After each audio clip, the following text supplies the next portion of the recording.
Assalamualaikum warahmatullahi wabarakatuh. Perkenalkan, nama Ibu Nurul Huda. Ibu merupakan mahasiswa pendidikan seni rupa Universitas Negeri Padang. Nah, di sini Ibu akan menjelaskan materi tentang seni rupa dua dimensi. Nah, sebelum memasuki materi pembelajarannya, terlebih dahulu Ibu akan menjelaskan tujuan dari pembelajaran yang nantinya akan kita pelajari. Yang mana yang pertama yaitu agar siswa dapat menjelaskan pengertian, unsur, macam-macam karya, dan prinsip yang ada pada pembuatan karya seni rupa dua dimensi. Kemudian yang kedua yaitu agar siswa dapat mendeskripsikan jenis bahan, dan alat, kemudian teknik yang digunakan dalam berkarya seni rupa dua dimensi. Nah, masuk ke materi pertama, yaitu tentang pengertian seni rupa dua dimensi. Seni rupa dua dimensi ini sama dengan P dikali L, yang mana P sama dengan panjang dan L sama dengan lebar. Jadi, karya seni rupa dua dimensi ini merupakan karya seni yang hanya memiliki panjang dan lebar saja. Kemudian, karya seni rupa dua dimensi ini tidak memiliki ruang karena tidak memiliki ketebalan atau ketinggian. Hal ini pula lah yang membedakan antara karya seni rupa dua dimensi dan karya seni rupa tiga dimensi. Nah, karya seni rupa dua dimensi ini hanya dapat dilihat dari arah depan saja. Seni rupa dua dimensi biasanya diwujudkan dalam bentuk gambar di atas permukaan yang datar, seperti kertas, kayu, kanvas, dan lain sebagainya. Nah, adapun contoh dalam kehidupan kita sehari-hari, seperti contohnya ada lukisan, gambar, karikatur, kemudian ada batik, dan lain sebagainya. Nah, itu merupakan contoh dari karya seni rupa dua dimensi. Masuk ke materi yang kedua, yaitu tentang unsur dalam karya seni rupa dua dimensi. Unsur seni rupa dua dimensi ini dibagi menjadi 8 unsur. Unsur pertama yaitu ada unsur titik, yang merupakan unsur dasar seni rupa yang terkecil. Semua unsur objek dihasilkan dimulai dari titik. Kemudian ada unsur garis. Unsur garis ini adalah goresan atau batas limit dari suatu benda. Nah, pemanfaatan garis dalam desain diterapkan guna untuk mencapai kesan tertentu. Kemudian ada unsur bidang. Unsur bidang ini terbentuk dari hubungan beberapa garis, kemudian memiliki dimensi panjang dan lebar. Nah, unsur selanjutnya yaitu unsur bentuk. Unsur bentuk ini menunjukkan wujud benda yang tampak memiliki volume atau massa, meskipun pada karya seni rupa dua dimensi, volume tersebut hanyalah ilusi. Nah, yang membedakan antara unsur bidang dan unsur bentuk tadi terletak pada volume. Jika pada bidang tidak terdapat volume, jika bentuk terdapat volumenya. Hanya saja, meskipun dalam karya seni rupa dua dimensi ini, volumenya berbentuk semu. Nah, kemudian ada ruang. Dalam karya dua dimensi dapat mengacu pada luas bidang gambar. Kemudian, unsur ruang atau kedalaman pada karya seni rupa dua dimensi ini bersifat semu atau maya karena diperoleh melalui kesan penggambaran. Nah, kemudian ada unsur selanjutnya yaitu unsur warna. Nah, warna ini menjadi salah satu unsur penting dalam seni rupa karena memberikan kesan, karakter, serta makna yang berbeda dari setiap karya warna yang digunakan. Warna ini juga dibagi menjadi beberapa bagian, yaitu ada warna primer, sekunder, dan tersier. Nah, warna primer itu merupakan 3 warna pokok. Ada warna biru, kuning, dan merah. Sedangkan warna sekunder merupakan pencampuran antara warna primer dicampur warna primer. Seperti contohnya warna ungu, warna hijau. Nah, itu merupakan penggabungan antara warna primer dan warna primer.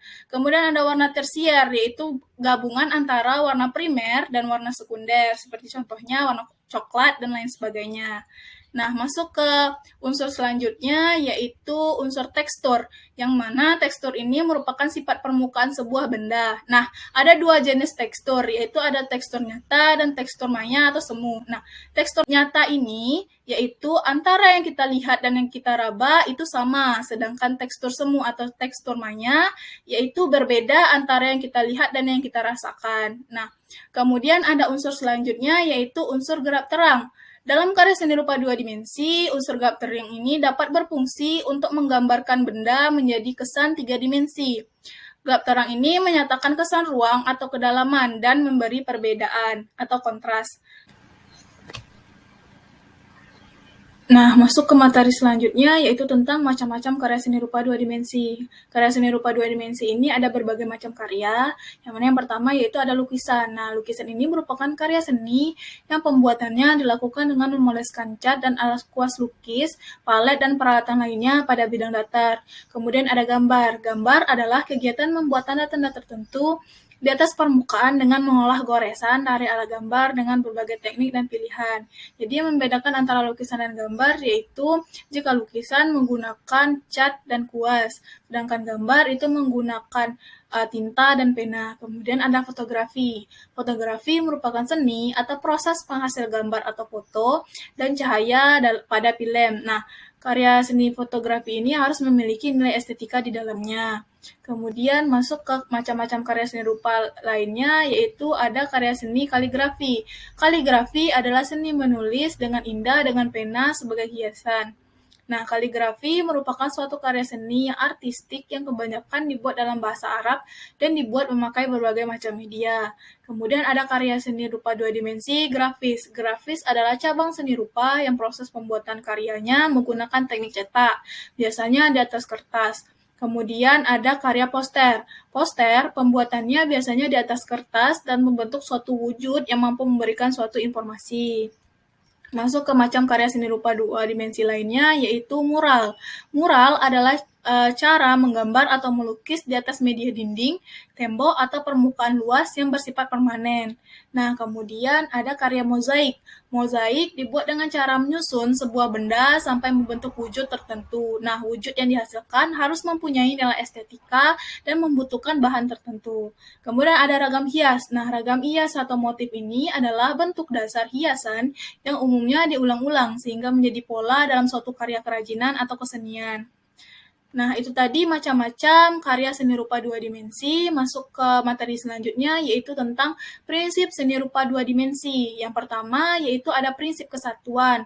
Nah, prinsip kesatuan ini merupakan perpaduan antara unsur seni rupa yang satu dengan yang lainnya, sehingga unsur-unsur tersebut saling berhubungan satu sama lain atau tidak berdiri sendiri. Kesatuan ini dapat dicapai melalui kesamaan unsur, kemiripan unsur, keselarasan, keterikatan, dan kerapatan unsur. Masuk ke prinsip selanjutnya, yaitu prinsip keseimbangan. Nah, keseimbangan ini merupakan kestabilan yang ditunjukkan oleh objek seni rupa sehingga memiliki daya tarik yang sama di setiap sisinya. Nah, prinsip ini erat kaitannya dengan berat atau tumpuan pada suatu karya seni. Namun, hal tersebut tidak merujuk pada keadaan fisik, tapi lebih ke kesan visualnya, seperti contoh yang ada di samping. Nah, jika kita hitung menggunakan fisiknya, tentu itu tidak sebanding. Yang satu hanya satu lingkaran, yang satu lagi 4 lingkaran. Tapi jika kita lihat secara visual, itu akan seimbang. Karena yang satu lingkaran ini berupa lingkaran besar, dan sebelahnya itu merupakan lingkaran-lingkaran kecil. Jadi jika kita lihat secara visual, itu akan seimbang. Kemudian keseimbangan ini dibagi menjadi keseimbangan simetris dan asimetris. Kemudian prinsip selanjutnya yaitu prinsip penekanan. Biasanya disebut sebagai prinsip dominasi, yaitu cara untuk menyampaikan objek tertentu agar terlihat lebih menonjol dan berbeda dari objek sekitarnya. Nah, prinsip penekanan atau center of interest ini tujuannya yaitu agar fokus utama pengamat karya itu tertuju pada objek yang ditonjolkan. Kemudian cara penerapannya berbagai macam cara, mulai dari posisi, warna, ukuran, dan lain sebagainya. Kemudian masuk ke unsur selanjutnya, yaitu ada unsur gradasi. Nah, gradasi ini merupakan susunan dari dua atau lebih warna dari satu tingkat ke tingkat lainnya. Misalnya dari warna gelap ke warna terang ataupun sebaliknya. Nah, gradasi ini sering digunakan saat membuat lukisan, khususnya lukisan dengan tema naturalisme. Dengan gradasi, maka sebuah karya seni lukis yang dihasilkan itu akan tampak lebih hidup. Nah, kemudian ada prinsip proporsi. Proporsi dalam seni rupa merupakan perbandingan proporsi antara unsur dalam suatu objek.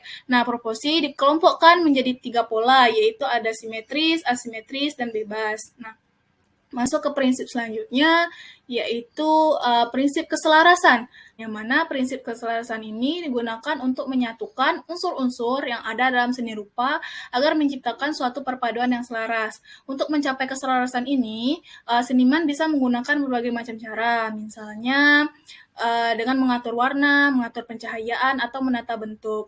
Dengan demikian, unsur-unsur yang ada dalam karya itu dapat terlihat rapi dan tidak terlalu mencolok. Prinsip selanjutnya yaitu prinsip irama. Nah, irama dalam seni rupa merupakan pengulangan satu atau lebih unsur yang dilakukan secara teratur dan terus-menerus. Umumnya, pengulangan unsur yang paling sering dilakukan yaitu susunan garis, bentuk, ataupun warna. Kemudian ada prinsip selanjutnya yaitu prinsip kontras, yaitu kesan yang diperoleh karena adanya dua unsur yang saling berlawanan. Nah, kontras dapat diterapkan pada perbedaan warna, bentuk, ataupun ukuran. Nah, masuk ke materi selanjutnya, yaitu tentang jenis bahan dalam karya seni rupa dua dimensi. Jenis bahan karya seni rupa dua dimensi dibedakan menjadi dua, yaitu berdasarkan sumber bahan dan cara pengolahannya, kemudian berdasarkan sifat materialnya. Berdasarkan sumber bahan dan cara pengolahannya dibedakan menjadi dua lagi, yaitu bahan baku alami dan bahan sintesis. Bahan baku alami adalah material bahan dasarnya diperoleh dari alam. Kemudian ada bahan sintesis atau olahan adalah bahan baku alam yang diolah melalui proses fabrikasi atau industri tertentu sehingga menjadi bahan baru yang memiliki karakter khusus. Kemudian ada berdasarkan sifat materialnya. Berdasarkan sifat materialnya dibagi menjadi 4, yaitu bahan keras, bahan lunak, bahan cair, dan bahan padat. Nah, masuk ke materi selanjutnya yaitu tentang bahan dan alat dalam karya seni rupa dua dimensi. Nah, bahan dan alat dalam karya seni rupa dua dimensi ini memiliki berbagai macam.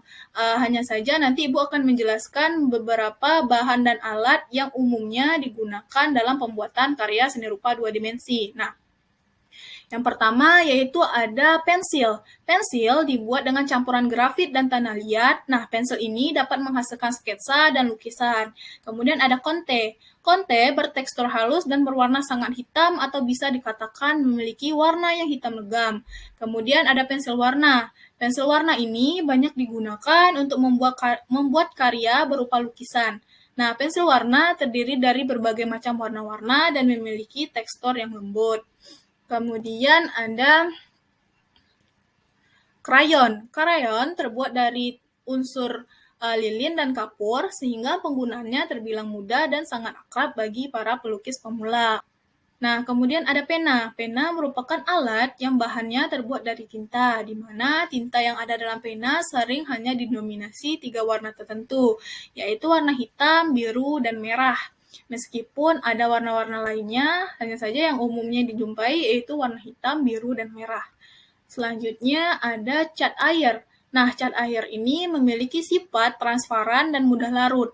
Cat air sangat digemari karena penggunaannya yang mudah dan menimbulkan hasil karya yang cenderung bersifat lukisan klasik. Kemudian ada cat minyak. Cat minyak memiliki tingkat kesulitan yang tidak mudah karena membutuhkan waktu yang cukup lama untuk mengeringkan cat ini. Nah, kemudian ada kanvas. Kanvas merupakan salah satu media lukis yang terbuat dari campuran kain yang berlapis cat dan lem. Kanvas ini biasanya berwarna putih dan memiliki ukuran yang beragam. Selanjutnya ada kuas.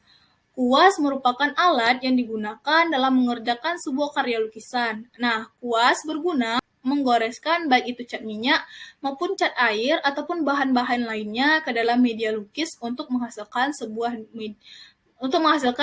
lukisan ataupun gambar. Nah, kemudian ada palet. Palet merupakan wadah ataupun media yang digunakan sebagai alat bantu untuk menaruh cat dan juga berguna untuk menyampurkan warna-warna cat sesuai dengan keinginan si pelukis. Kemudian ada komputer. Nah, komputer ini biasanya menjadi media sekaligus alat yang digunakan sebagai membuat karya.